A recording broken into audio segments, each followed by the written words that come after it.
take the small fish, and yeah, that's perfect actually. In fact, maybe we can push some of these troops towards Ortysia and give him a bit of a safety corridor. This guy doesn't have a very big army. He's kind of a small fish. Hopefully he's got more forces coming, but either way, we're going to smash Ortysia, and let's go ahead and start an overview, a recap, and an episode here. Welcome back again to another episode of Tactical Enlightenment. Our YouTube channel is dedicated to all things Bannerlord related. We are dedicated to this Vlandian campaign, and right now, Baron York is dedicated to putting his foot on the neck of this Western Empire. They are down to one castle and one city again. And after our failure at Ortysia, we are back, stronger than ever. The realm is stronger than ever. We've had a couple other armies out there working, although I don't see any assembled right now. We have most of the territory that had been taken from us in the previous couple of years. The Aserai are still a threat, but the Western Empire are on their last legs. Of course, they had that incredible defense there. We've got a new companion here. We've got a couple companions that are still held captive. Hopefully they make it out soon and on the way to the army. The gang's all here. Our army is not quite as strong. Our personal army is not quite strong, although we can do some upgrades here. It's still very strong because we had a nice garrison at Rovalt, and of course we've had a few battles here just to pump up some of the units, but the overall army is much bigger, right? Much stronger. We have used all of our influence to call every single noble that would listen to us here.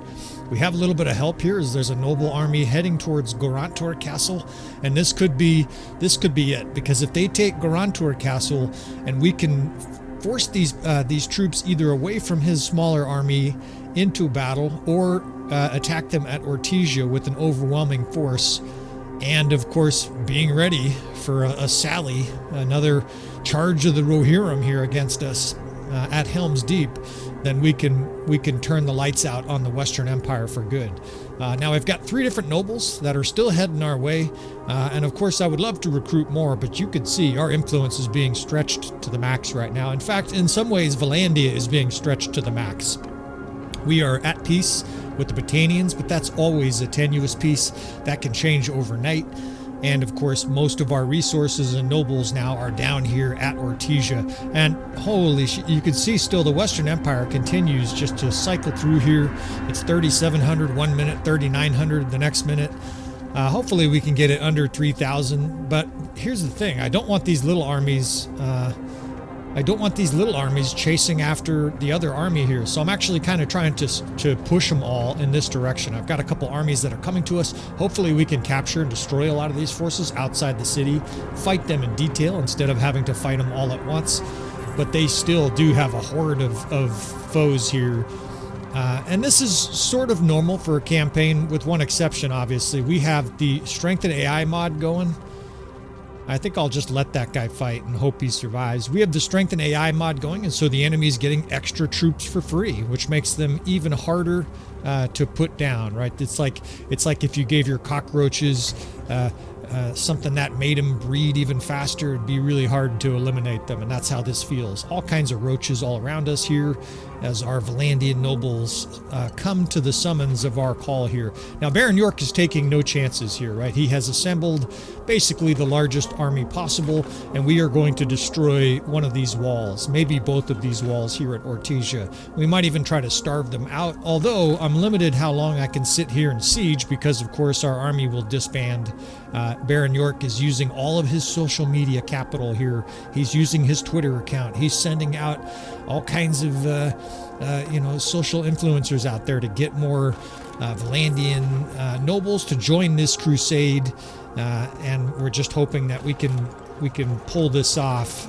It's a little bit of a time thing here, right? I probably have 5 days at most to siege this city down. Otherwise, our army is going to disassemble and we are going to run out of influence. In fact, we're down to 70 influence here. So it's a little bit tenuous, but I think we can pull this off. And now our full army is assembled here. 4,000 Vlandians. I think we didn't quite have 3,500 the last siege. I can't quite remember. That was an epic battle with the reinforcement system, and that'll be on our mind here.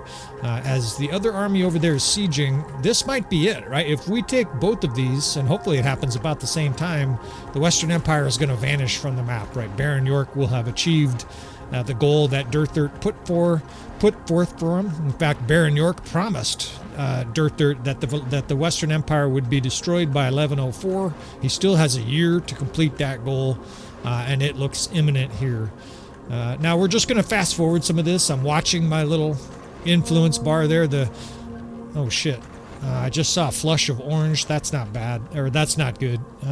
Yep, Fernhard. So you can hear me sighing here because we don't have much help. The Vlandians have sent a couple armies down here, already been slaughtered. They tried a siege with 1,200 and they got obliterated. Obviously, this is a very difficult challenge. I mean, we failed with over 3,000. If you missed that episode, of course, I just gave you the punchline. It's still worth a watch. It was an amazing battle, and of course, I'm referring to the previous episode. Obviously, if you're watching this, you got a little bit. We're at war with the Northern Empire. We're a ways from the Northern Empire. Fucking dipshit Lucan of the Northern Empire declaring war on us. Might have to fucking stomp some Northern Empire assholes to teach some sense to these other insolent nobles. Now we've got some bushwhackers and we cornered a couple of forced bandit units, and I am going to use those, right? Even though we're going to be using primarily Vlandian units, we will use some bandit units. We will use militia. We will use minor clans, but and just in case you haven't been watching the episodes, both walls are down here. Now we just got to destroy some catapults. Just in case you haven't been watching any of the episodes, we won't be using Battanian troops, Aserai troops, Western Empire troops, etc. We are going to be doing this campaign mostly, almost entirely with Vlandian troops. Now the Western Empire is, you know, you would say they're on their deathbed, but look at how many troops they still have. They have hordes of armies all over the place. They obviously had enough to destroy that Western Empire, or the Vlandian force that was attacking Garantor Castle. And we're going to have reinforcements come in this battle. I mean, I think that was a new one for me, where the enemy came charging in at the end of the siege. All of a sudden there was fucking forces pouring in, trying to destroy us while we were inside the city. It's an element of the unknown, right? There's all these little armies out here, and some of them aren't very little, right? There's 800 there, there's 200 there. I would say conservatively there's 1,500. It might be more than 2,000 that are out there for reinforcements. Now, we've got plenty of daylight here. We're not going to get ambushed, right? We're going to be prepared for this now. And at least for the short term, we are going to use the reinforcement mod for siege. I think that was a fascinating element, that last battle. Unfortunately, I don't think it'll work like that for you. I really want to have my cavalry and ride in on the end of battle, to a castle, a Vlandian castle that's under siege, and we ride in with our cavalry like the Rohirrim in that great scene in The Lord of the Rings, and just obliterate all their forces on the wall. All right, pikes in front, archers behind you, maggots. Right, it's just a great scene. And of course, the book, it's 10 times better. For you fellas who have not read the book, and maybe you're just Lord of the Ring fans through the movie, I can just tell you, you need to, man. Whether you're on a road trip or you do it when you're doing some kind of tedious chore, yard work or something like that, walking, get some exercise. J.R. Tolkien is a master literate writer, and you need to at least listen to the Lord of the Rings. And I say that because these days, very few people stare down at text on a page anymore. You can get an audiobook from various different sources here. It's well worth it's like 1,200 pages and well worth every bit of it. All right, so we're gonna move in fairly calculated here. This is, I should have said this earlier, strap yourself in. I do realize this is a repeat of the last siege. However, you just never know what this is going to be like. It really does change things in Bannerlord to have this reinforcement system where an unknown amount of troops are going to potentially pour in here and alter this battle some way. It's especially interesting that they come in behind us, right? You really have to, we're just like a guy in prison. You got to watch your behind here and make sure that your back door is not vulnerable. Now, I'm going to sit on a fire catapult here at the beginning, of course. We've got 3 infantry divisions that we'll be sending in at various different times here. I've got this 8th division of nobles and high-end troops. We're going to put them at the rear in with the gear for now. We've got an archer division also hanging back. Who are you guys? I didn't order anybody to charge. Okay, these guys, they must have been automatically assigned by the AI to charge. I want our charge to be coordinated, and I don't want to just charge in there, right? We're going to use a level of tactical intelligence here We've got this huge second division here. Right now, I just want to menace the enemy. Look at the size of that division. With the Battlesize mod, we must have 1,000 or 800 units on the screen, and the enemy likewise has just a huge amount of troops. And no matter what, this is going to be interesting, right? This is just you don't get sieges like this very often. It's 4,000 against 30-something hundred, right? This is with reinforcements likely on the way. This is going to be awesome. And of course, my mind will wander, and hopefully we can find some other ways during the monotonous parts to keep you guys entertained. Now, this catapult here, I put this there. I didn't mention at the beginning because I'm pretty sure I can fire this right to where the hole of the enemy is in. Now I can't see shit. I can't really see what I'm shooting at. And we got this problem again here. For some reason, they won't load my catapult. Might start having to shoot people. We're going to be just like, what is it, Amon Goth from Schindler's List, right? That despicable Nazi, whatever he was, right? Uberstappen, who was killing all the Jews. Just a horrific, evil person. In some ways, Baron York is a little bit like that, right? It's easy to hate Baron York, even though I realize you're watching this, you're sort of torn because you're hoping we succeed, I presume. Maybe you're hoping we lose every battle. Of course, last episode then was a great thing for you, but most people want to see the main character in a campaign succeed. We're gaining levels here. We finally found a sweet spot there, and that was just me sort of feeling for troops. Of course, I was making very small adjustments to the catapult, and obviously once you start seeing that, you just keep doing it. Oh shit, no, this lady bumped my horse.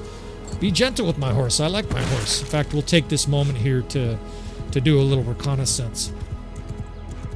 So most sieges in Bannerlord, when you have this many troops, it's not a concern. But with the enemy with so many reinforcements nearby, 2,000, maybe more than 2,000, we are going to be methodical here. We're going to be tactical. We're going to soften them up first here, shove troops in. My plan is to shove them in on this left side. It's our left as I'm looking at it right now. We're going to push troops through here. In fact, we can start that process now. I have so many troops that it's no problem to send some troops in there and sort of occupy the enemy. Hopefully that also causes them to concentrate there and try to attack our guys, and then we can get back to our fire catapult. I've only got one fire catapult, but they give you a lot of those little fireballs. And our troops, fortunately, aren't wasting them here. They're diligently sitting here waiting for me to come back. Maybe it's because they saw what happened the last episode when stupid fucks get on here and don't do well, right? They end up 6 feet under. All right, so hopefully they didn't change the calibration too much, right? And it looks like they did a little bit. So much of this is just finite adjustments, and then of course using your visuals. Now if you're on like a Xbox or something, unless you're on like a high resolution screen, this is probably very difficult. But there I just took it a little bit to the right and a little bit less of a deep shot. And honestly, your own troops here are your gauge, right? Obviously they don't take any kind of relation concern to it, even though in real life that would be devastating to your morale, right? If you just shelled your own troops trying to figure out where they were. But once you get it, what I like to do is just do very slight alterations to the left and to the right, because if you start to miss or if you start to hit spots where you've already killed everybody, obviously you're not gonna have success. And I'm not going to say I'm an expert at catapults, but I'm becoming one, right? With more and more siege. This is not something I normally do, but in very long epic sieges like this, obviously this is an enormous advantage. There's no way I could possibly kill this many troops with my sword and my horse, and we're doing so in complete safety, right? This is going to be a very bloody siege. Even if we go through this methodically, we're going to lose a lot of troops. So this is just an automatic. If I saw a catapult to target, right, we'd be targeting that, but I don't see one. Sometimes they're very hard to hit or destroy anyways. Did my horse? I think I see my horse here. I'm going to chase it down. It's through here. Here we go. Gosh. I want my horse this battle because, of course, if we end up having a bunch of reinforcements pouring behind us here, it'll be an enormous advantage or a disadvantage if I don't have it, to have the ability to move around the battlefield.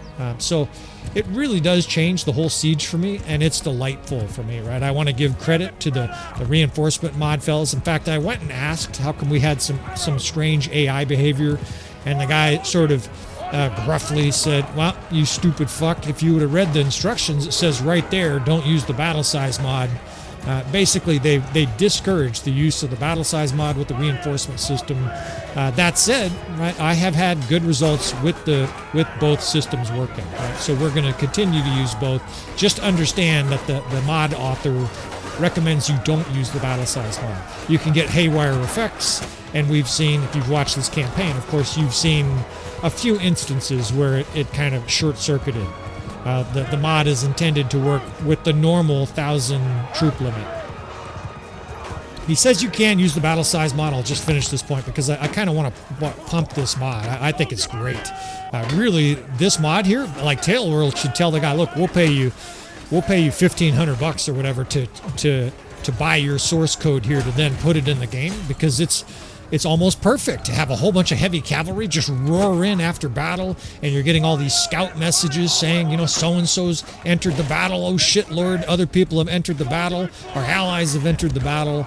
I think it's an amazing mod, and even more potential, of course, with refinement and with, especially if Tailworlds essentially collaborated with the creator of it, because I don't know what you guys thought, right? There was plenty of good feedback, but that last battle where they rolled in with cavalry and all of a sudden you're fighting elite units in the courtyard sallying at you with cavalry, I thought it was one of the most amazing battles I've ever fought. Obviously, even though the results weren't quite what I would have preferred. We're going to prepare for it this time. Of course, it changes the whole game once something like that happens to you a few times. And I should explain, we're just seizing this corner of the keep.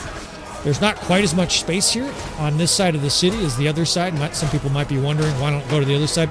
One, I'm doing this for variety so that we try a different angle on this city. However, the other reason I'm trying to do this here is I get my horse stuck, is I want line of sight for our archers to fire down the courtyard. And looking over there, I can actually see troops down in the courtyard. If we can get archers and lines up here, not only will they be able to pound the guys in the courtyard and get my horse backed up here. If you don't know, that's a thing. It's the easiest way to go upstairs with your horse is to back up them. But we can also defend against potential reinforcements coming in against us. Obviously, if reinforcements pour in by the hundreds or thousands in this battle, having archers on the enemy's walls is a huge advantage.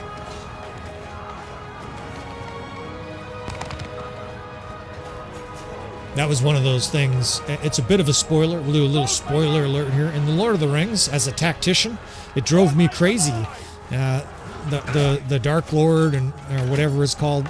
Oh shit! No! Fuck. Well, the joys of a content creator. If you don't know this, there are a handful of spots in maps where your character gets stuck. They do this they look like they're doing some kind of newfangled dance or WWF trash talking, and I just got my fucking character stuck. So, we're just going to roll along with this, right? This is recoverable. I'll just have to use a different character, I think. My guy's just literally stuck here. It's like he jumped into a basket, and now he's floating in the nether realm. But we have the RTS mod, and so I'll just be able to take over another character here and look at my stupid ass there doing the fandango. God damn it, our archers are getting shot up here too.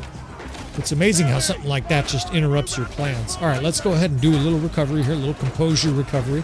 We could still win this shit. It's messy, but we're rallying hundreds of troops over here. So we're still in good shape in this siege, even though Baron York is over there doing the Macarena.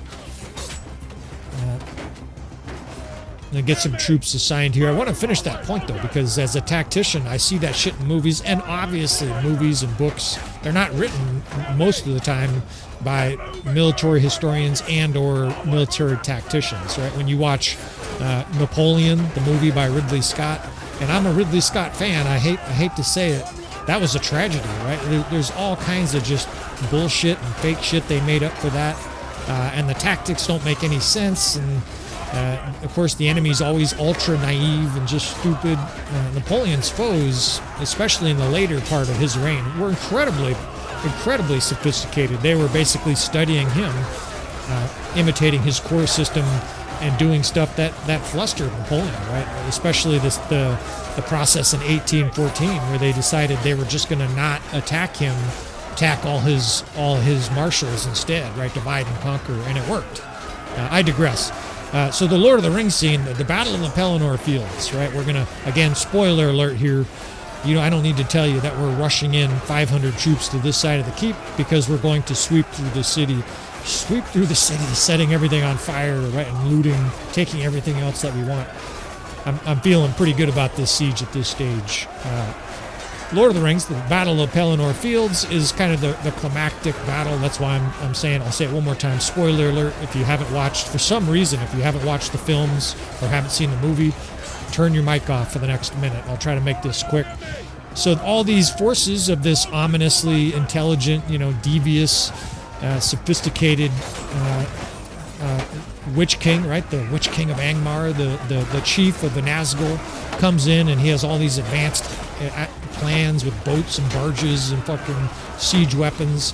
Then they get through this outer wall. They had a big series of walls that surrounded all the farmlands near Minas Tirith, right? So he gets in. They have all these walls. They breach the walls in multiple places, of course, to pour troops into the fields, the Pelennor Fields. I'm going to take this lord here. They get into the Pelennor Fields, and then they fucking start to destroy all the walls, and they don't defend the walls, which is like the stupidest thing I've ever heard of. Now, they're aware, the Witch King's aware of the Rohirrim, right? This monstrously cavalry-heavy army to the north. And what does he do? He destroys the walls and doesn't really defend the walls, right? He puts a force supposedly on... Can I get out of here? I'll be able to just jump out of it. I'm no longer floating. Come on, man. Just walk your way through the fucking barrel. There we go. Hey, we unstuck ourselves for once. All right, we got our main guy back. All is well. Our forces are battering the enemy. I've got like 300 troops right here, too. Hey, this is my horse, dude. Get off. I'm not asking, dude. I'm telling you. Lucan, you fucking dipshit. Off my horse. Oh, shit. I forgot. With the Battlesize mod, your horse dies and the guy dies. Baron York smoking his own subordinate nobles here. Let me finish that point. I'm sure some of you guys are like, for fuck's sakes.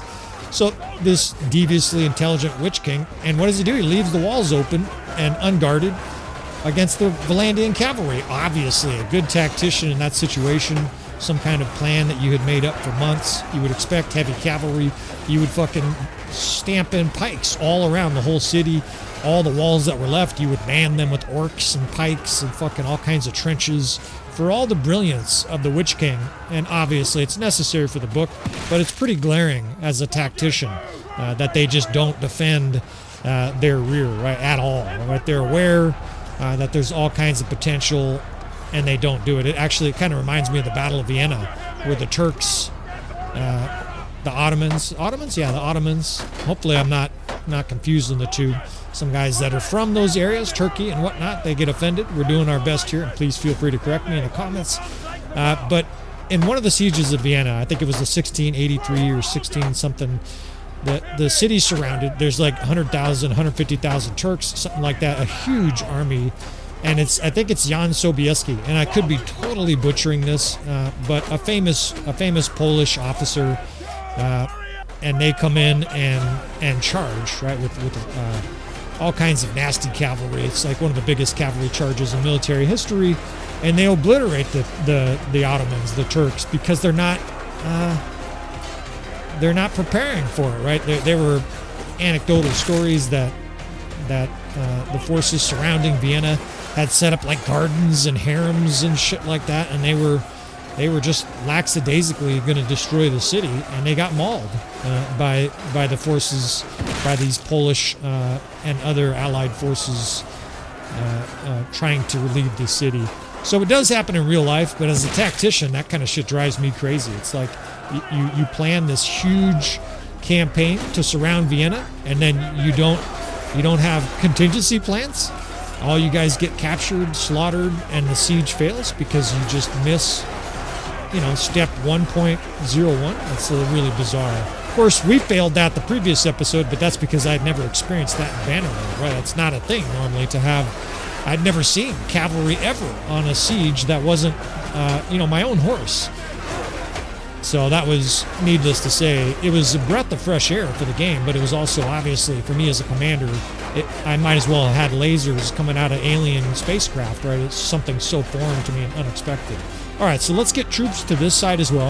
I have the 8th Corps and an Archer Division on the far side. I know I went off the rails there a little bit. We'll get back to tactics. I said at the beginning we're going to do some rambling here, and that is because of 40. Where'd you come from? This guy came out of like a tavern. We're being attacked, Lord, attack! These guys just came out of the woodwork. Fucking little peasants, low-level infantry. We're going to barrel through these guys here. You know, a siege like this is 45 minutes.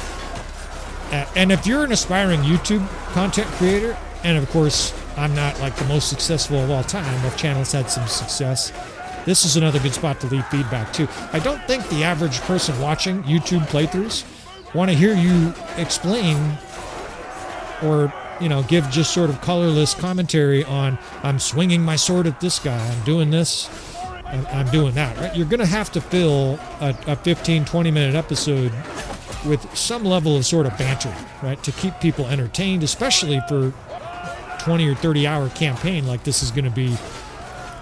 You know, I've seen my fair share of playthroughs, and there's some I really like, and others that I was just like painful, grating to the ear for me to watch, because they were, first they would say nothing for 7 minutes with sort of not too exciting gameplay. Or they would say, oh, I shot that guy. It's like, we just saw you shot that guy. You don't have to tell us that. So just you aspiring YouTube creators that are out there, try to find a level of like color commentary, is what like the sports industry would say, where you have little anecdotes or comments that keep people entertained. All right, all that said, just trying to help some fellas out there. Let's get these archers spread out. We now have forces on both sides of the enemy here. I'm going to divide this 7th Division to the 6th Division, put 17 in the 6th Division. Yeah, that's exactly what I'm talking about. Right? The guys can, things they can see, you don't need to narrate. Right? Now, these guys are jammed up here. So I am going to explain kind of how you fix that. These crossbow are trying to fight at the entrance there. I don't want them doing that. Right? I want those troops in here so that they can get flanking fire on the enemy.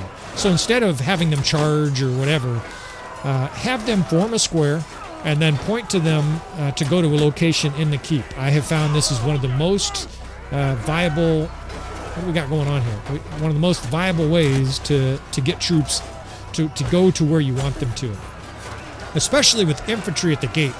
The tendency for both the AI and most players is to have them charge. Maybe you do a shield wall or something. I look like a porcupine. I got like 9 javelins sticking out of my shield here. But what you really want to do is you want to have them try to move past the enemy. And in a square, what the players do, what these little units do, is they hold their shield up and they prioritize defending. They won't try to attack guys more than here and there. Right? In other words, they're strictly trying to move for you, and that's precisely what you want, right? Because in this case, what I'm trying to do is bring as many troops to bear on the enemy as we can here. That way all of their resources are being pressured from multiple angles. It's no different than a battle, the same concept, right? We're trying to get 5 or 6, 7 angles for archers. We're trying to attack them with infantry from multiple divisions, multiple directions, right? We'll do some flanking once we start to get hold of this. I guess we'll call this the right side of the city. We'll do some flanking, and I'll show you kind of how to use the troops. But you got to get them through the door first, right? And if they're just fighting stood up at the mouth here to the wall, it's not going to work. So you can see they're starting to squeeze through. It's very slow, but look at that. They look like a little layer of water, and we're just going to push them around the side of the enemy. And it's pretty effective. It's a lot more effective than telling them to charge. Now, you want to charge eventually, but what I like to do is surround the enemy like that, right? I basically move that formation. Those guys are going to try to get sort of behind the enemy. That'll help also open up the gate a little bit more because you've got all these troops swirling around in there. And look at those guys just shove their way in there. And suddenly the enemy is going to be surrounded, flanked. Now we have archer fire. Look at those guys in the ramparts over there shooting. I got guys behind me shooting. I can start to call crossbow to where I'm at, too. We can just have them follow me because we now have control over the opening. I think that's a lord over there. I'm going to snipe that guy. Yeah, there's a whole bunch of crossbow here. Obviously, it's difficult to get line of sight for your crossbow in a situation like this. Right, these guys here, they obviously have troops in front of them, so you could try to spread them out. But another thing I'll try to do is just pull them up on the walls, just like those guys over there. A lot of those guys are out of ammo. But if you can get guys on the wall, obviously all of them will shoot. It's too bad they don't run over to the arrow barrel. Right? It'd be nice if the crossbow, just like you, when you're on offense, would run over there, and just like units will grab a rock and throw it down. It'd be nice if allied troops would run to the arrow barrel. Now I keep glancing out into the fields there to make sure that, you know, the Rohirrim aren't coming, right? We don't have a Pelennor field. Unlike the Witch King, we're going to build up contingency plans. In fact, at some point or other here, I probably will put a square out there with an archer division, crossbow division, just to sort of protect it, right? We're planning for the worst. I don't know. I haven't seen a single message. I didn't change anything with the reinforcement mod, so either we're not being attacked yet, or they're not going to attack. The system is designed so that the AI doesn't suicide, right? It'd be stupid if you had 1,200 troops and you were fighting 100, and all these armies just joined the slaughter and got slaughtered, right? They make an intelligent decision. And so what might be happening here, look at the power bar, right? This siege is fucking over. We're down to picking on these little guys with pitchforks and hammers. Baron York is gonna get some bloodlust off here, these fucking little peasants. So I don't think I think that's what's happening. The previous battle, obviously, I had no idea how it was going to work. The AI said, we can win this battle if we send in reinforcements. And they must have sent about 1,500, because we killed a lot of them after the reinforcements arrived. And they still had, I want to say, 800 or something like that troops after the battle was over. Here, I welcome reinforcements, right? We've got a steamroller. I've got our troops rounding up whatever's left of the Western Empire here. In fact, this looks like it. Now, I forgot, the other castle did not fall. We're going to have to go do that ourselves. But the Western Empire is dying today. Their blood is watering the stones here at Ortysia. No fairy tale ending here for the Western Empire today, as victory is achieved here. We'll do a brief victory montage here with this cool guy with the chariot, and we will move on. The game is unbelievably beautiful from a graphics perspective, and of course, as long as it's not real, violence is amazing, where they can have blood splattered and pooling on the wall like that. This poor soldier reminds me of that Lord of the Rings quote, where Sam is wondering, you know, whether or not he had evil intentions or whether he was just a good guy, a farmer who he'd have a beer with, and what lies drug him to war, right? Why did these guys fight? Of course, J.R. Tolkien was writing The Lord of the Rings during, you know, the whole catastrophe of World War II. Well, so Ortysia falls. The city's like battered and burnt, and their forces are destroyed. We didn't lose a single noble here. 2,000 we lost, right? So we lost about half of our forces, a little bit more than half. And now we've got, what is this just shit? 2,800. Continue siege preparations. Attack as you are wounded. Well, I was just standing upright. So this is, I want to say that this must be working as intended. This is they did, it looks like they're surrounding us here like after the siege. Halt. And it says continue siege preparations. Halt. We got a battle here, I guess. And we're outnumbered. And I'm injured. Can I at least fight? At least I can fight. Okay, so I'm not sure what this is simulating, that we just carelessly pitched our tent right outside the city with no defenses to see what's going on here. Are we in the city? No, we're out in the fields, right outside the city. So it's like we left the scene. Now we're incorporating the last of the Mohicans, where all those English troops left Fort Henry or whatever it was, and they got fucking ambushed and massacred by the Native Americans. That's another great movie, too, by the way, you young guys, Last of the Mohicans. You need to watch it. Daniel Day-Lewis is probably my top 3 actors I've ever seen. He's absolutely incredible. And that movie is well worth it. It's a great movie from a number of different perspectives. But the war scene there, this huge battle between the English and the Native Americans, is obviously a little bit quasi fiction from real life. What happened is they were leaving the fort under a what's it called, safe passage, and the Native Americans were like, nah. And there's sort of conflicting reports, I think, about what happened. But ultimately, the Native Americans started butchering the English as they left. Anyways, I don't want to ruin too much about the movie, and I got to focus on this, right? We got a big battle here, and I need my right equipment here. I've got 11% health, you know what? I've kind of stubbed my toe here. I don't have my spear. We haven't really been fighting a lot of open field battles. And of course, I lost a lot of my equipment when we were captured. So we're just going to have to put on this other spear. Talk about handicapped here, right? We've got very minimal options. We're seriously injured. And now I'm using suboptimal gear here in an open field battle that realistically shouldn't happen. If there's a reinforcement mod fella out there or somebody who understands the system a little bit better, the enemy should not be able to do this, right? We just took the city. If they wanted to siege with 2,800, I guess that would be okay, but maybe the game mechanics can't allow that. And this is the closest thing. We're going to roll with it. It's a little bit odd. Somehow we lackadaisically left our city. We might as well have walked out with our pants down, because that's what this feels like. Our dicks are hanging out. We're getting cold.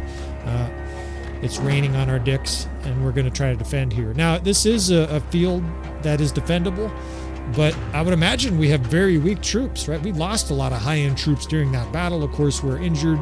And look at my companions here, captains. I don't have any. I don't have a single captain besides Baron York. And I don't know how much you fellas know about that. Some guys obviously know. But your captains are incredibly important in battles. The perks, and I've done my own test. Strat Gaming did tests. Your captains are something like 30 to 50% total bonus to a battle. In other words, a battle where, say you had 1,500 with captains. If you won with half your forces left, without captains, you might barely win. It's incredibly important to have good captains. So we've got all kinds of handicaps here, not the least of which is the fact that Baron York has a sliver of health. So priority one is going to be keeping my guy on his feet here at the beginning. In fact, I'm just going to avoid combat every time I can see it. But you can take an errant javelin, and I'm just going to be decked here. Meanwhile, I've got to command this greatly weakened force, bereft of captains. I guess they're all still in the city. And we're out here sort of bereft of leadership and bereft of help. An ominous situation. And they have an elite force. That's all Vanguard fucking... let's get forces over here. Second and third. Let's get a cramping formation. We'll clamp down here. The first can be squared. The 7th is doing a good job here. They're all bracing over here with spears to protect our archers. We can drag our other cav division in here and surround this force, but it's an elite fucking infantry vanguard. And the death spam looks unbelievably bad. That was just a huge flush of red. And honestly, I don't know where that happened. Maybe some of our cavalry got sandwiched or something. I think I'm in charge of all the troops here, but it's not going well so far. Now we can open fire here. I've been waiting because I expected a long battle. The guys are close. This will definitely light up the screen. That was like click, click, click times 200. That's going to help. But we've got a death. We're in for the fight of our lives here. I don't know what to expect either, right? It said 2,700, but I presume more Western Empire forces can join this battle, right? No captains. We're just going to have to fight for our lives here.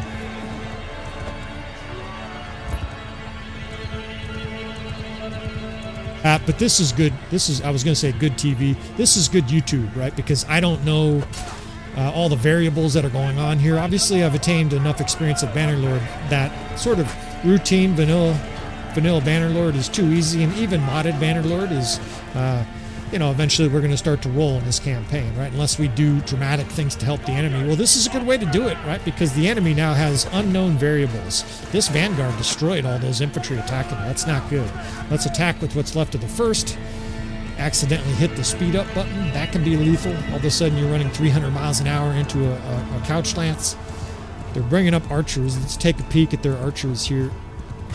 Yeah, they're elite archers. They're all fucking tier 5 and 6. They're Fiend champs in there. Well, we destroyed that Vanguard. I feel pretty good, and the power bar favors us. But obviously, we've got to anticipate more. With this reinforcement mod, you basically always have to anticipate things taking a turn for the worse. And your feedback has been great, fellas, but keep leaving feedback here. Here, I'm just having those guys charge. That way they get over the ridge. Right? It's the easiest way they can gain line of sight. We're going to get flanking angles with 3 crossbow divisions, give them a line of cavalry and a shield wall to open fire. We can screen for them briefly and then have that cav division pull out of the way.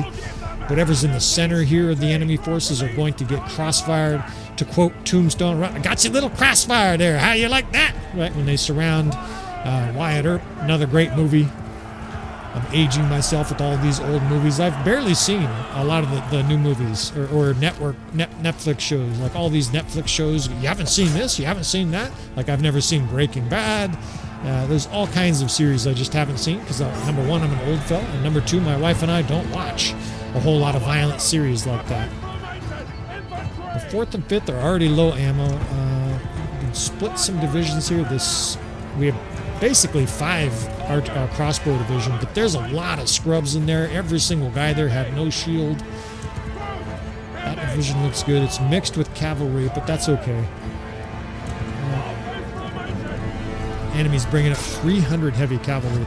Now I'm getting a little bit more comfortable fighting with no health, but obviously every time I look down, there's even less. You know, if someone breathes on me the wrong way, I get some garlic breath breathed on me, this battle's going to go sideways. At least we have the RTS mod, and I'll re-emphasize, if you can only have one mod, and I don't know why that would be the case, if you only want to get one mod, this is the mod, right? The RTS mod is absolutely essential to be able to continue playing battles after you're dropped, to be able to continue to order your troops around, and then of course as a content provider to be able to make cutscenes, to be able to zoom in. I can actually play as the enemy, which of course is how I make some of the cool cutscenes for this channel and for these campaign vids. Now the death spam still looks highly tenuous. In fact, I look up now and the power bar favors the enemy. I can't tell if that's regular reinforcements or game reinforcements or what, but we just got to keep fighting here like wolves and hope that we come out on top. This would be a disaster if we get captured here because the Vlandians really are, we're extended to the max. We're like the English before the Battle of Blenheim and stuff like that. Our resources are tapped here. We've got to have victory or else we're going to be in trouble. Or at least, more accurately, the Western Empire is going to have a resurgence. This is most of the Vlandian nobles that are with Baron York right now. And so, needless to say, even though I've said it, this is a vital battle. We're starting to rush up with crossbow that's out of ammo. We've got a dogfight here. They're all trying to kill me, of course. Fuck you guys. Have some of that. Even with this mediocre spear, he's still pretty lethal. Let's get Cav up here towards the front. Our reinforcements are coming in at a subpar angle. They're kind of a long ways away from the battle. That's partly my choosing at the beginning of the battle. I chose to move up to here. I didn't want to be downhill and in the corner with nowhere to go, and look at that fucking death spam. It just flushed red like across the screen.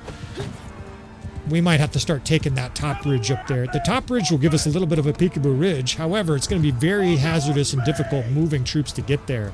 I'm going to drag in a cav division through all these archers here and hope that we can cause some losses, kind of distract guys as they come in. God damn it. Even holding up my shield, that guy must have hit me. Somehow he hit me in my shoulder, it looks like. And this is the slowest horse I've ever ridden. Look at this. This is like the full speed.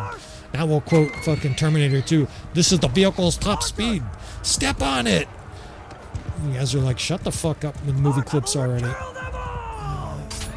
It's almost time to F1, F3. The enemy is thick on our flank there.